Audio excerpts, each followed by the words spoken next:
Hello, everybody. We're coming back with another testimonial. This is Carly McGee. Hi, I'm Carly. And Carly has an amazing story that we want her to tell, and she has agreed to be on camera and share her story. And quite a remarkable story in the sense of she's young, as you can tell by looking at her. She's very young, and she was very sick. She looks great right now, but she was very sick and got tremendously better, spoiler alert.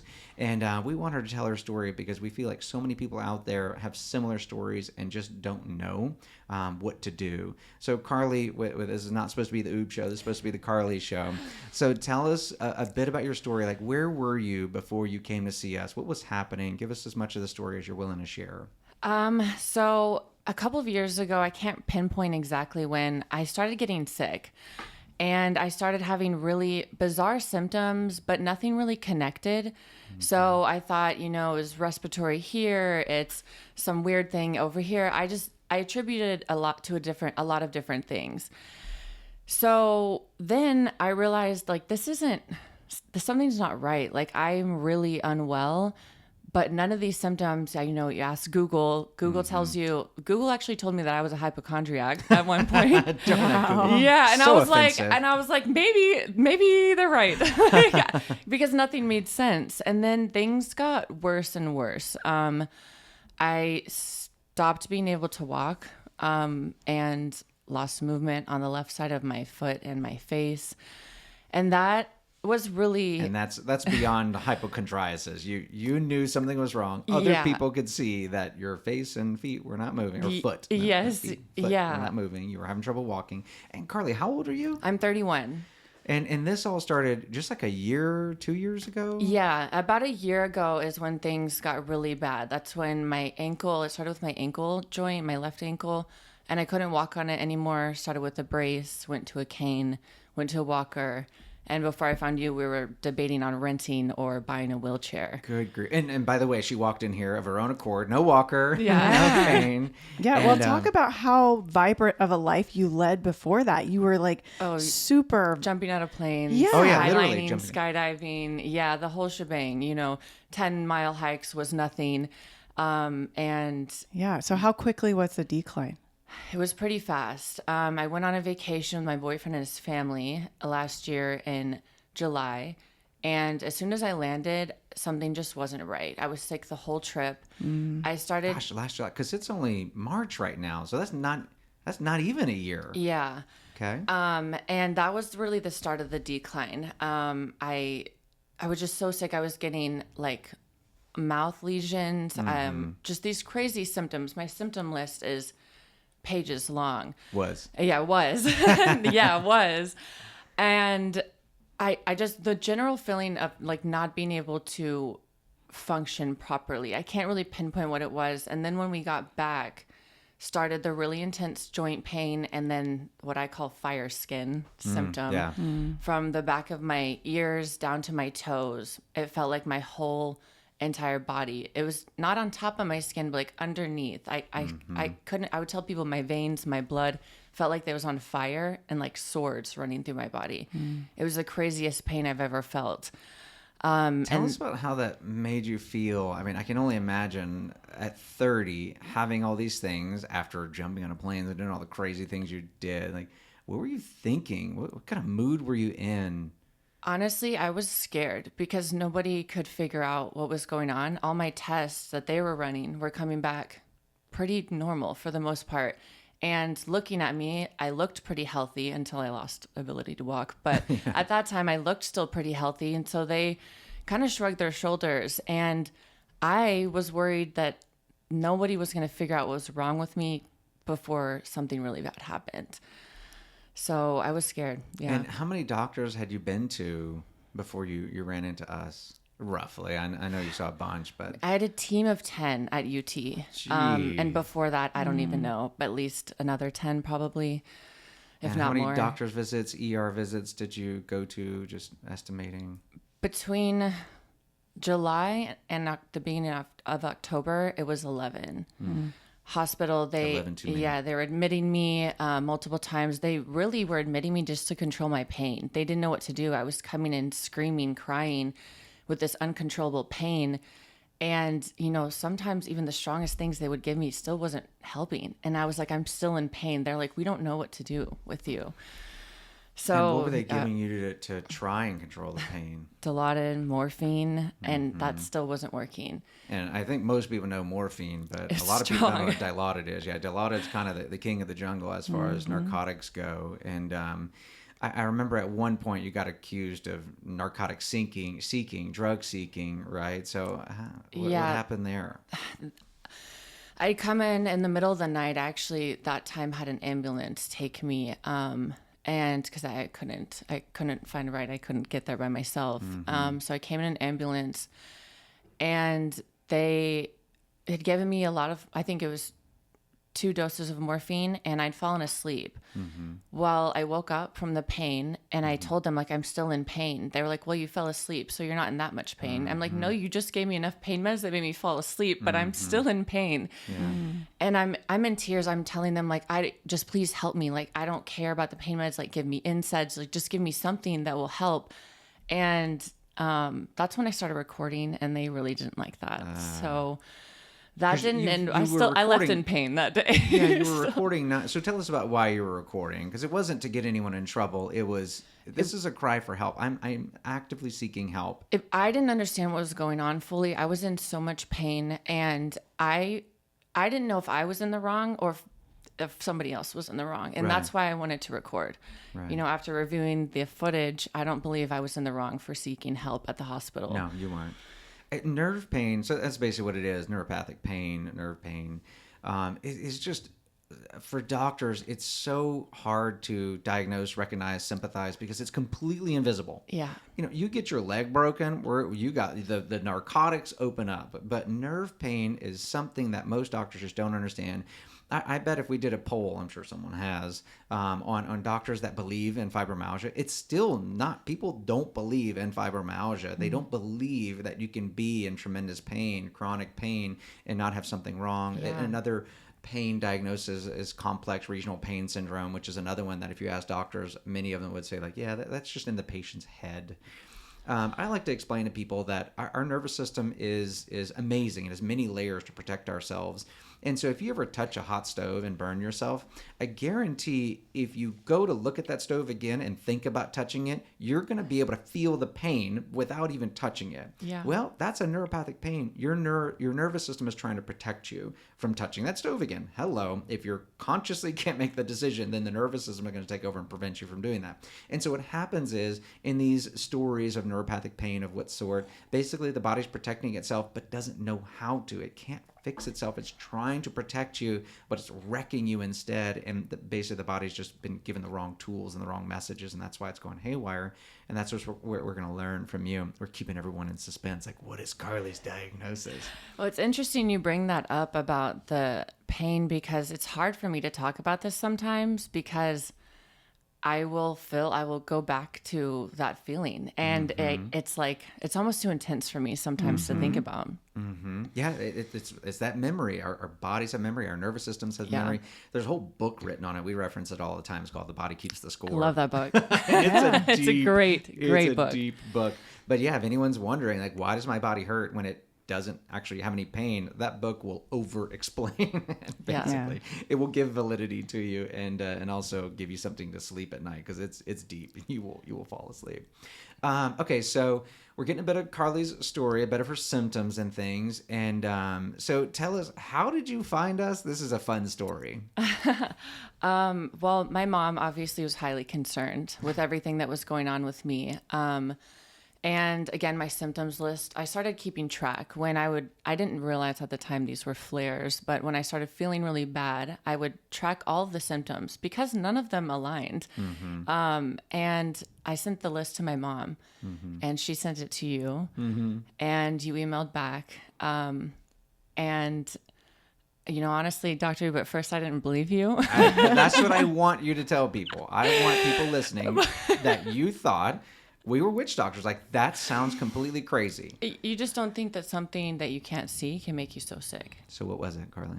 mold exposure. So your mom emailed me and I said, I don't know, that sounds a lot like she's living in mold. And by the way, just to give a shout out to your mom, who I adore and love. I met her, actually, I still haven't physically met her. I finally physically met you.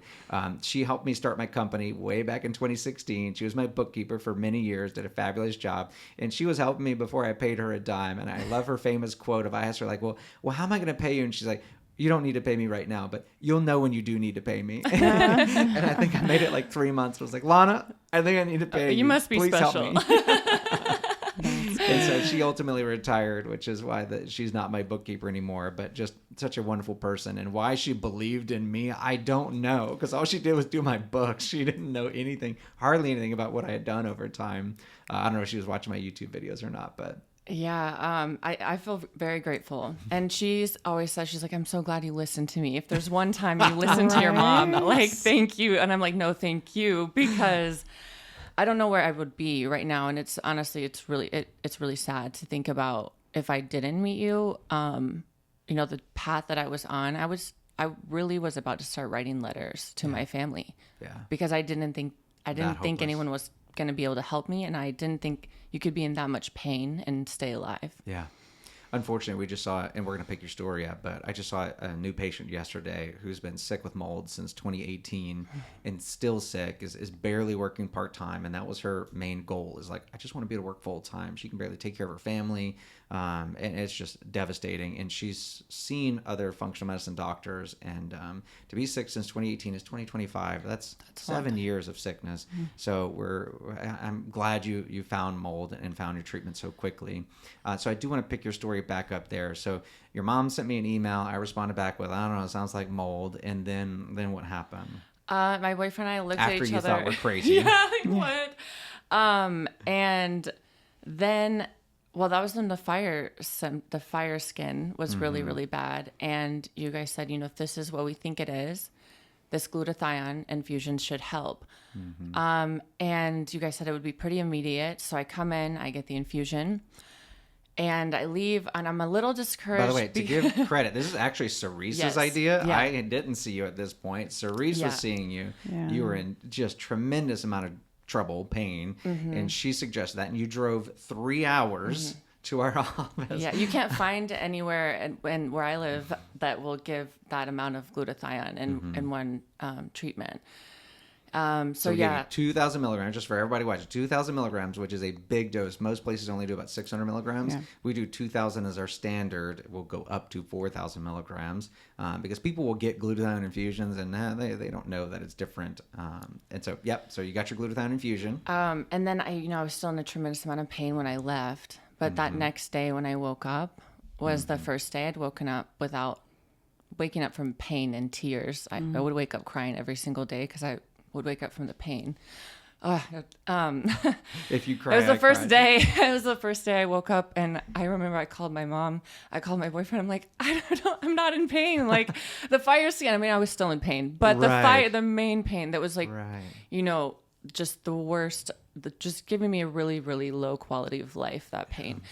It was gone. Like for the most part, I could still feel it a little tiny bit, but it was gone. And by the second glutathione infusion, it was completely gone. So the number one thing I'm hearing from that is hope. You finally, so it wasn't just the pain reduction, because even if it had gone from a 9 to a 7, sounds like it was like a 9 down to a 2. But the main thing was that it added validity to what we were doing. We weren't completely crazy. And you finally had hope for the first time. Like, okay, there's something out there that works. And I should mention at this time I was on probably 7 different pain medications. Yeah. So those weren't even working. And I kept telling my pain management doctor, I'm like, this doesn't, he was like, well, does it help lower your pain at least 1 point? And if you have each one, I'm like, so what, I'm going to be on 10 different medications? Right. Like I don't, and they weren't even lowering my pain a point, honestly. Right. So yeah, the glutathione, that was crazy. That was a really crazy experience. I remember, so your story has kind of changed one of my pitches. I say the same things over and over and over again, but one of the things I tell all of our new patients is before they start telling me their story, I say, I want to hear your story and the power behind your words. And I'll almost always say, Cerise has heard this a million times, is 10 people can tell us fatigued, and one person says, I can only run 6 miles a day instead of 7 miles a day. And another says that they can't even make food for their kids. So I remember at one point, Carly, you told me that you couldn't even finish a dinner at the stove. You had to have a stool or something. Rewind a little bit. So yeah, this is rewinding back before the glutathione infusion. So yeah, there was. I couldn't play with the kids anymore. I couldn't cook dinner. I would say 30 years old. Yeah, even chopping vegetables hurt my joints so badly. And there was a time, this is going to make me cry. I didn't Stella, bring any tissues either. my 3-year-old was at the doctor with me, and she goes, "Mommy, tell them how you can't play with me anymore. Tell them." Yeah. And that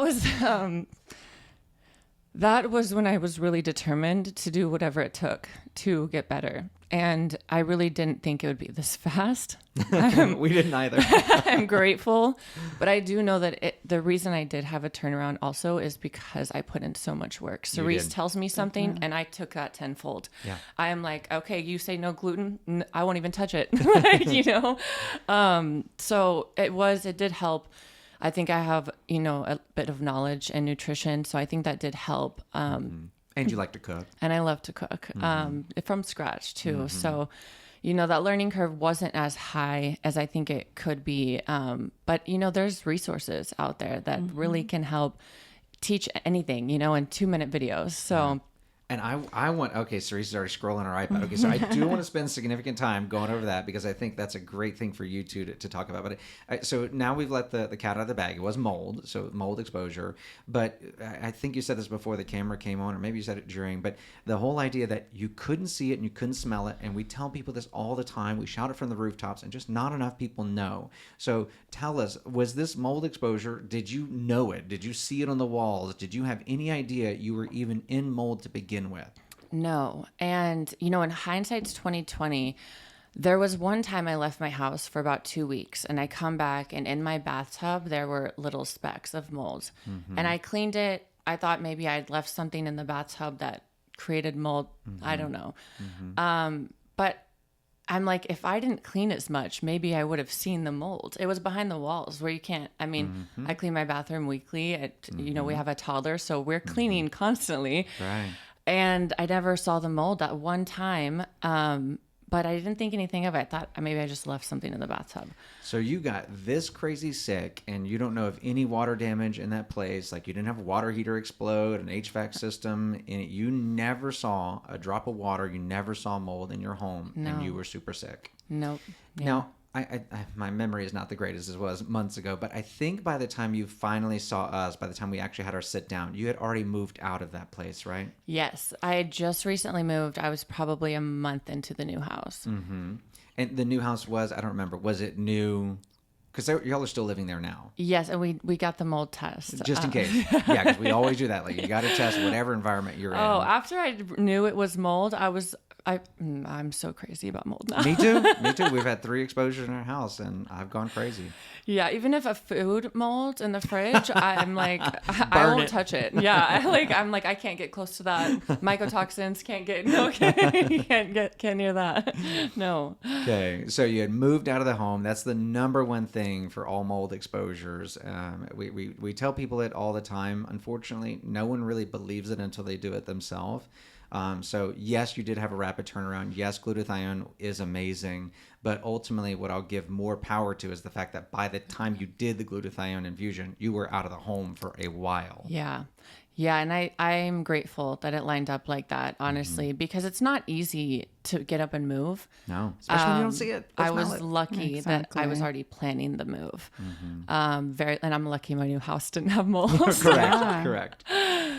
Can you talk a little bit about the question that comes up a lot during this time when we're talking about mold being, why is Carly having symptoms and her 3-year-old and her boyfriend and no one else in the house is having these symptoms? Yeah, so everyone always says genetics first, and that's always a part of it. So the typical percentage is they say 20 to 25% of people are sensitive to mold and the rest are not. So frequently we have one person that's really sick and the others are completely not sick.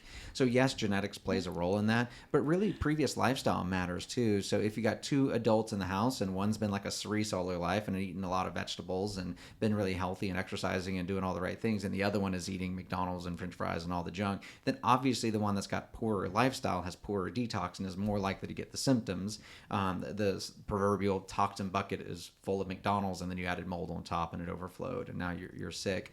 So that's one potential.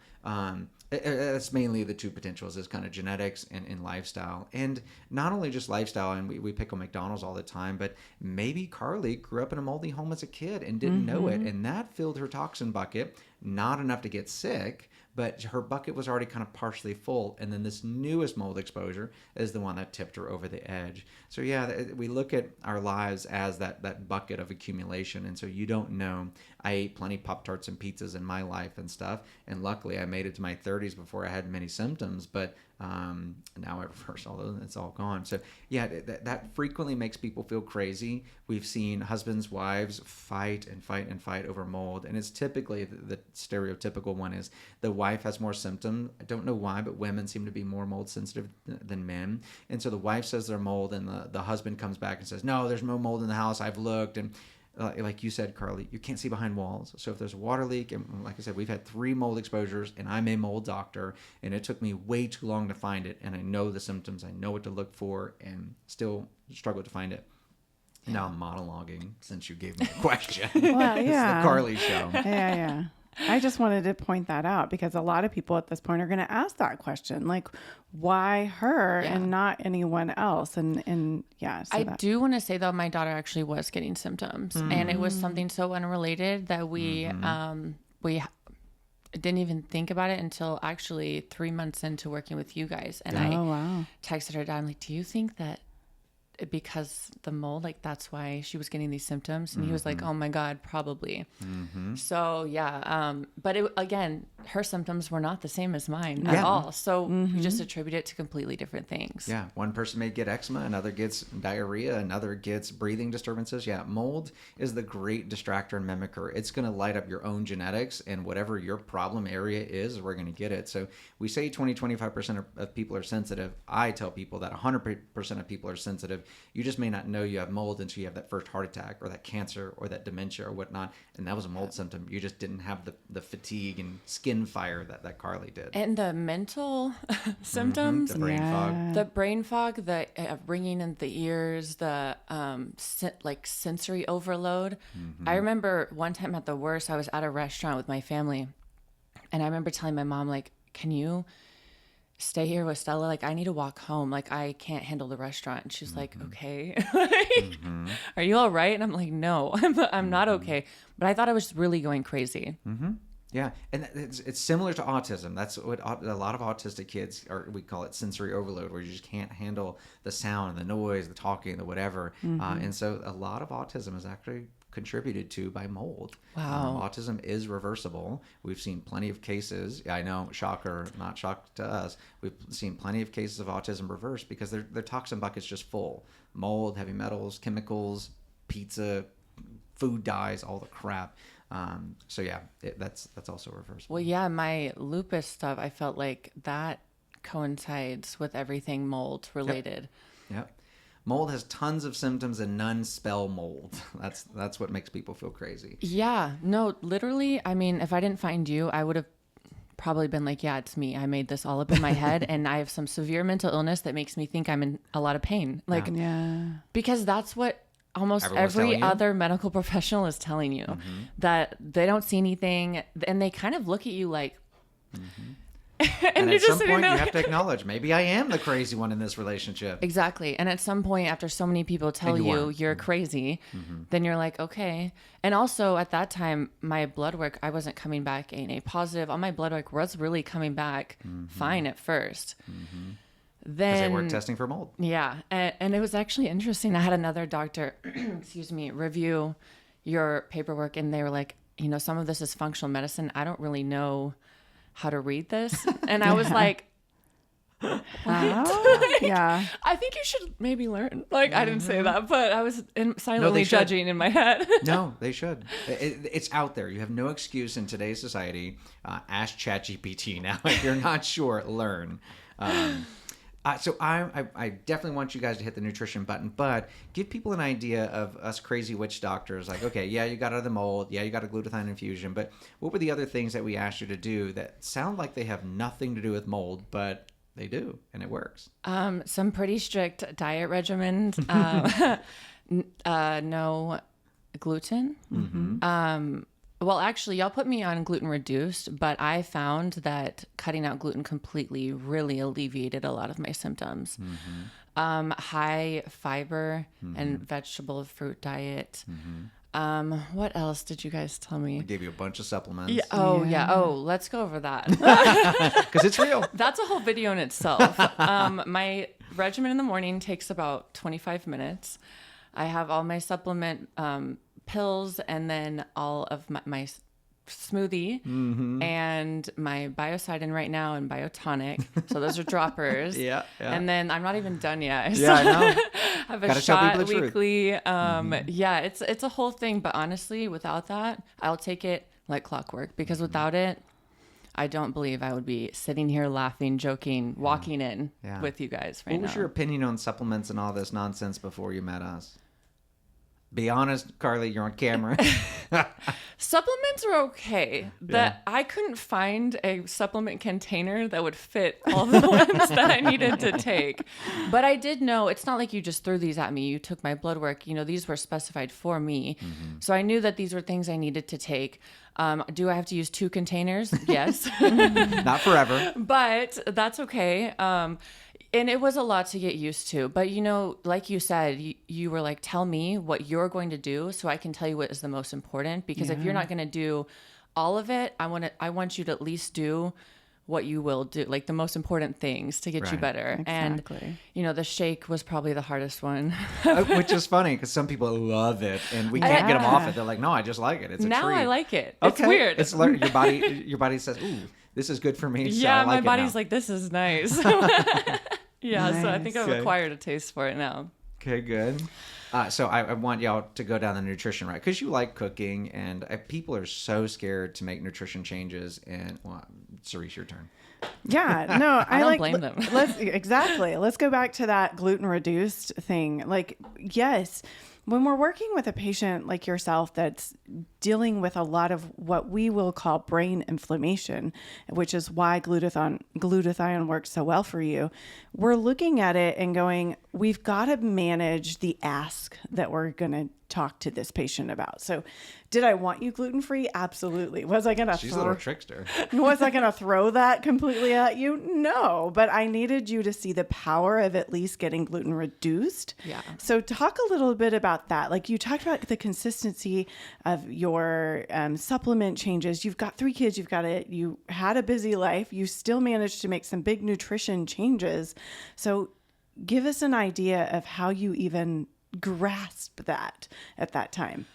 Well, at first, I just kind of went to the store in the gluten-free section and I got all their little snacks and like things. That's how All it my starts. favorite things. Yeah, are exactly. gluten-free. I love pasta. Okay. So I was like, okay, gluten-free pasta. That first batch, I'm not going to lie, I cried. Yeah. I was Not tears of joy. I was so sad. I was crying in my room. I'm never going to be able to have a snack again. My life is over. It's Cerise's fault. Yeah. And so that first batch of snacks did not work out. But, the more you buy, you do find things and brands that actually make some really good quality, good texture, gluten-free things. And also just learning what other people have done. This time I couldn't walk. So TikTok and YouTube videos, I was just doing that all day, looking up different ways, different easy ways to go gluten-free. And there's a ton of resources out there. Exactly. And replacing, I think the big thing, so I made a lot of pasta. So replacing that first was important for me because if I couldn't find a pasta replacement, going gluten-free would have been a little difficult. But there are gluten-free. So what's your favorite? Barilla. That's Okay. my brand. very Yeah. Is there nice. like what is it? Oh, they do fettuccine, Yeah. spaghetti, penne, bow tie. They do all of them What's gluten-free. do you know the basis on it? It's rice, mainly rice based. Okay. Yeah. Okay. So that's a great one.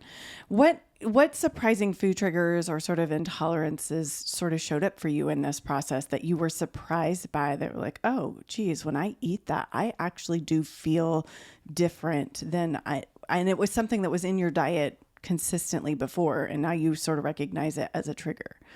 Well, gluten definitely. Garlic at first was a weird one. Okay. And I didn't notice this until I came upon a video that said, if you're working with an autoimmune issue, don't eat garlic. And so I cut out the garlic and I was like, okay, that might have been it. This wasn't diet, but the stuff I was putting on my skin, I had gotten my hair dyed and had a crazy reaction to that. Interesting. Different lotions were triggering me. So I ended up getting rid of pretty much all of my beauty products and starting from scratch with more natural ingredients. That's helped a lot. I found gluten in my shampoo once. Oh, What? yeah. Yes, I was getting pimples on my head, and I was like, what in the world is happening? And so I just happened to read the list of 100 ingredients, and it wasn't hidden. It literally said gluten. Wow. I stopped the shampoo, and the little pimples went away. That's crazy. And it was an Aveda product. It was a high quality, expensive shampoo. There's a lot of them out there that are like that. That's why we cover, when we do intake, we cover what are you using for body care and what are you using to clean your house with. So those are all really important parts. Also whey. I found that was a trigger too. Not necessarily whole milk, whole organic milk, but whey products. Yeah. Most people are backwards, actually. More people are sensitive to casein version of milk than the whey version of milk. Really? So, Well, maybe it was. I didn't look into No. that as much, so maybe it was also that. Well, and there's a difference between whey isolate and whey concentrate. So Okay. lots of different, I didn't know that. I'm intolerant to lactose, but I can do a whey isolate. I can't do a whey concentrate because there's more of the dairy that. protein. There you go. We'll have to get deep dive into this in our next session. Yes. Making notes. All right. So my next question is, how has your mindset around food shifted since starting this journey? Not just what you eat, but how you think about what you eat. That's such a good question. Did you come up with that yourself? Yeah, that is a good question because ChatGPT. honestly, it's changed my mindset completely. I ate food because food tastes good and I like to eat and I need to eat. And so I'll eat whatever is the best thing on the menu, taste-wise. Now I see food as a tool. I just started salivating. Just I know, right? Now I see food as a tool. Yes, it's okay to indulge sometimes, but ultimately everything. Yes, Reese, indulging like this weekend. Yes, this weekend. Everything Continue. I put in my body is going to help me or harm me, and there's no in between. Exactly. So, and if it doesn't harm me now, it might in the future. I've That's learned. such a great point to make, Carly. Yeah. Yeah. So using food as a tool now to nourish and just build my body back up from scratch pretty much because I had some issues. So it's interesting when we first started talking about nutrition, you used the dirty word, the 4-letter diet word. Yes. And now we're using the happy 4-letter food word. Yes. We don't like to use the D word. The diet word means can't eat this, can't eat that. Yeah, more like lifestyle change, I Right. guess. Exactly. Yeah. I eat this way now because your camera just stopped. We eat this way now because we that food makes us feel better. We don't not eat that food because we feel worse. Now I'm answering her question. No. This is I like Carly's it. I like it.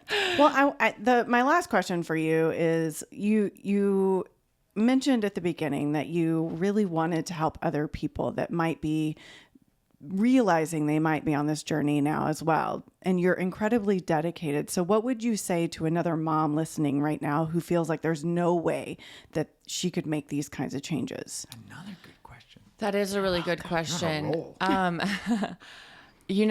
Start with Barilla pasta. I love your This point is not a of paid ad, segment. by the way. yeah, right. I love your point though of start with the things that you love. Yeah. Start there. Start with the big things, right? And then go into the ingredients list because that honestly it can be really overwhelming seeing how much gluten's really in everything. It really is. And so it can be overwhelming at first. So I would say start with your big meals. Like what do you cook the main meals you cook? Do you cook spaghetti, chicken? Tacos. What is it?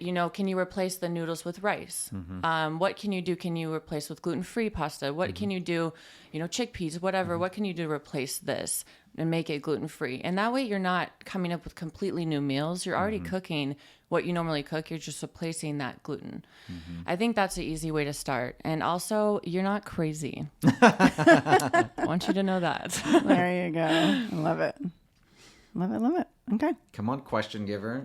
I said that was my last question. I didn't hear that part. Okay. Okay, I have a question for you, Doctor. Oh, I love it. Yeah. I talk a lot, so be careful. How fast do patients usually recover from Not mold as exposure? fast as you. Yeah, and that's one of the reasons why you're on camera, because you had such a tremendously terrible diagnosis, such obvious symptoms, because brain fog is such a weird thing. When you're stumbling over your words, someone that doesn't know you is just like, well, that person's a little wackadoo, a little slow, right? Yeah.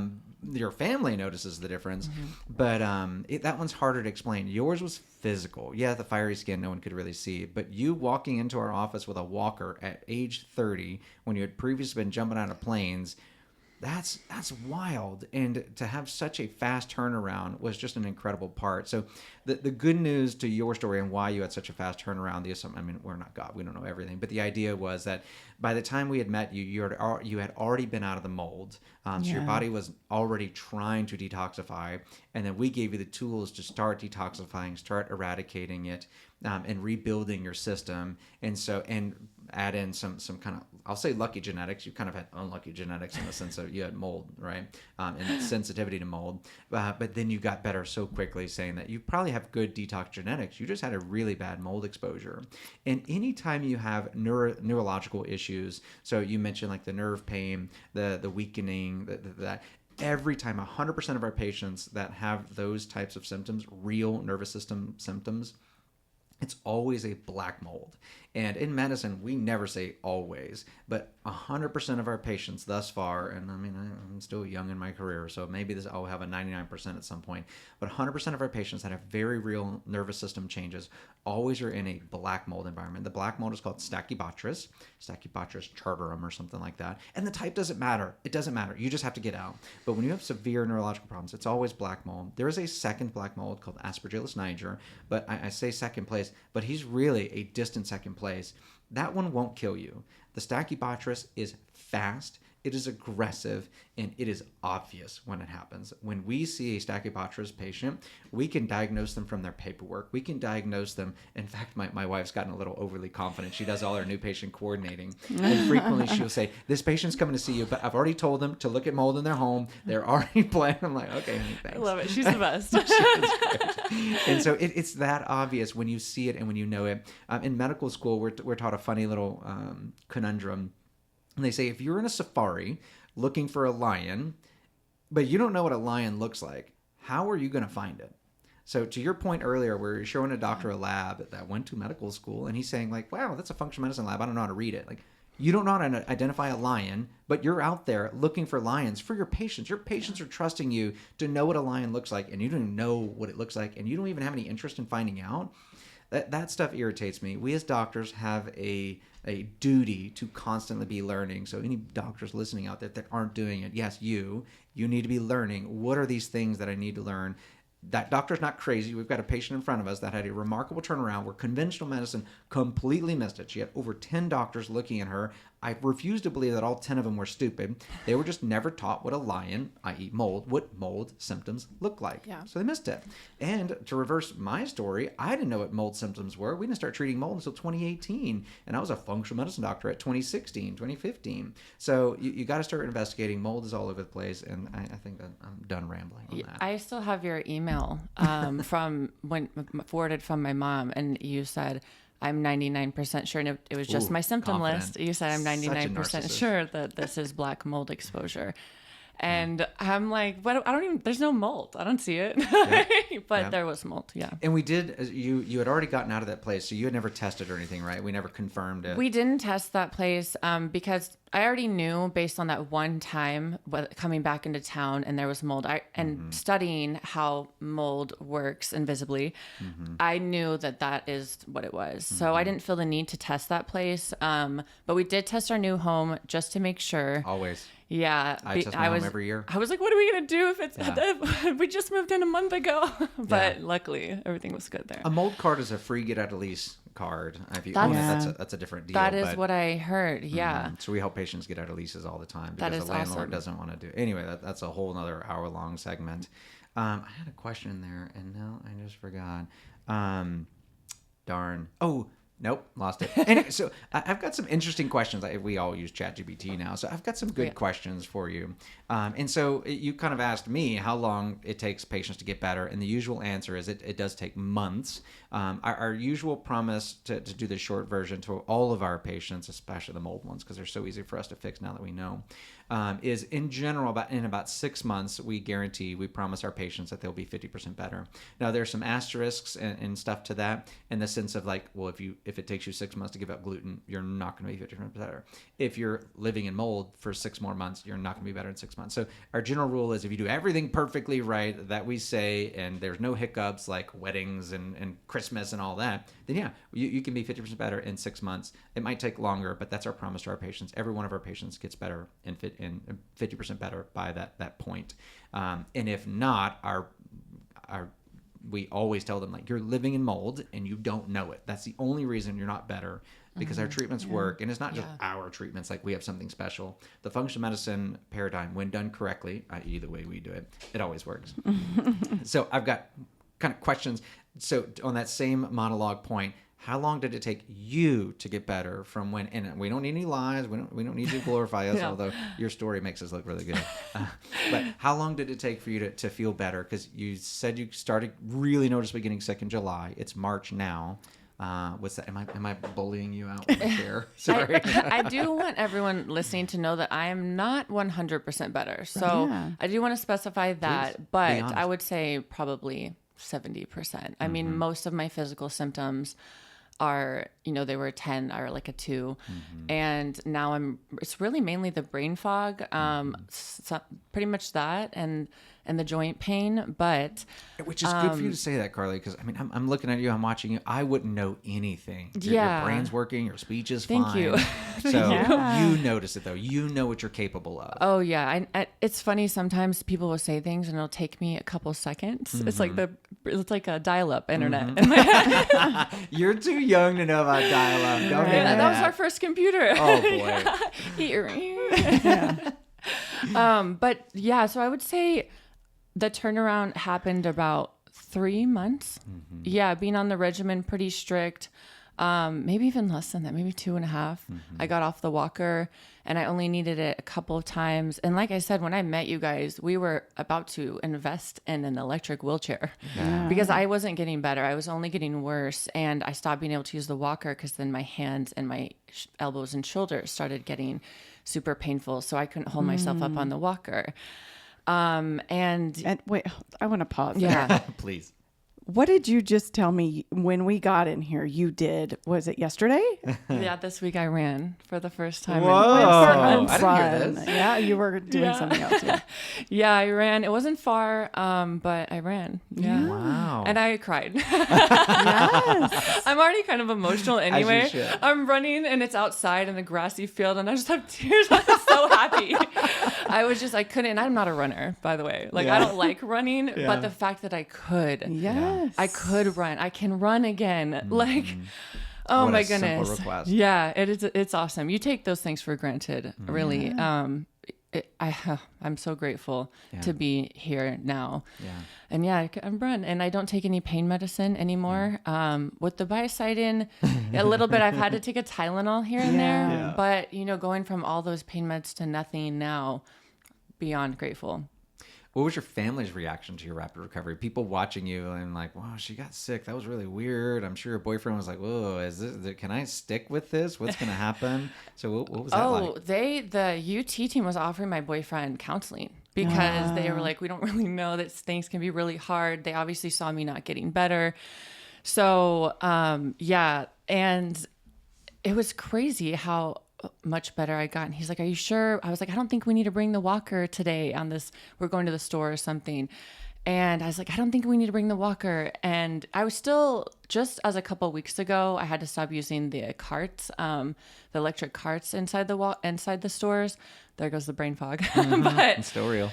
But, I I didn't have to use the walker all the time, and it just slowly but surely, and he was just, jaw dropped, impressed. And so the rest of my family as well, just seeing me become a normal human again, because I can imagine, I don't remember much from that time because I was in so much pain. Yeah. Being in pain makes you not a very pleasant person to be around.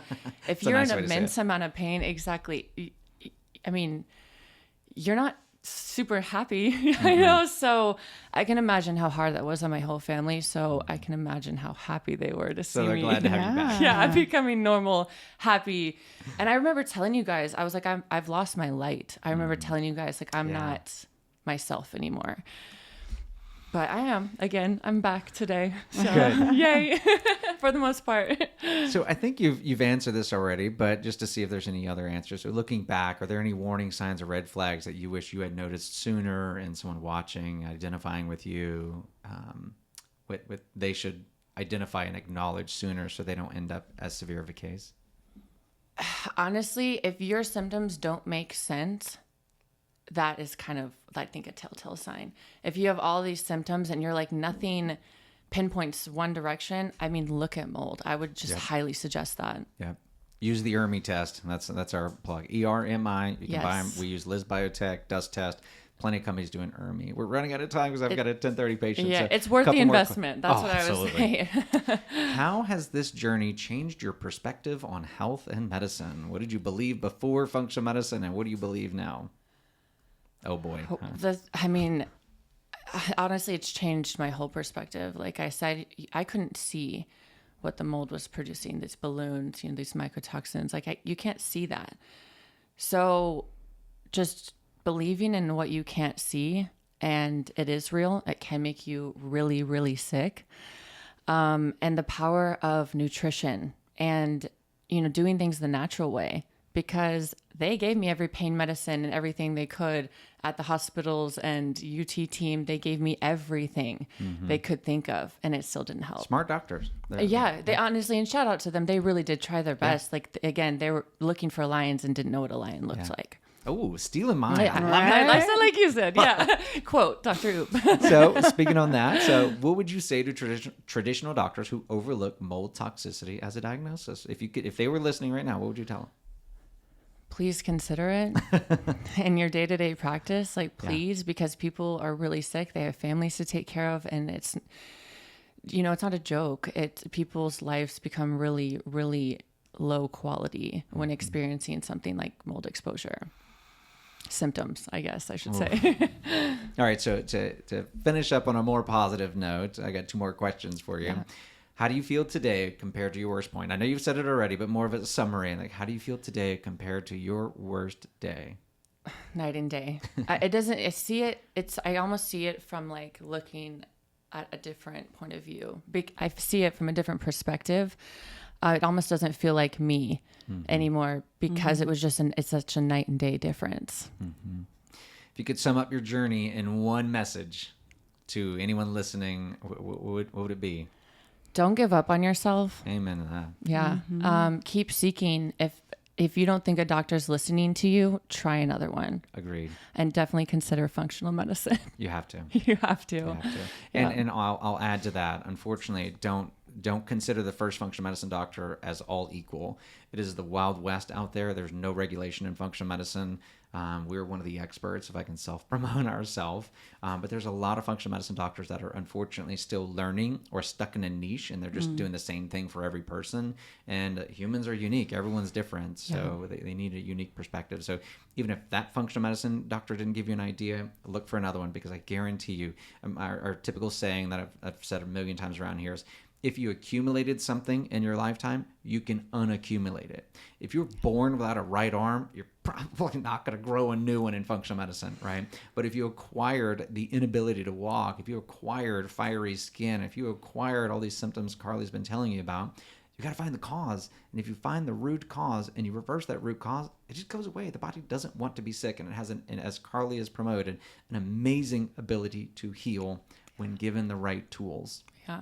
And unfortunately, that means no delicious gluten.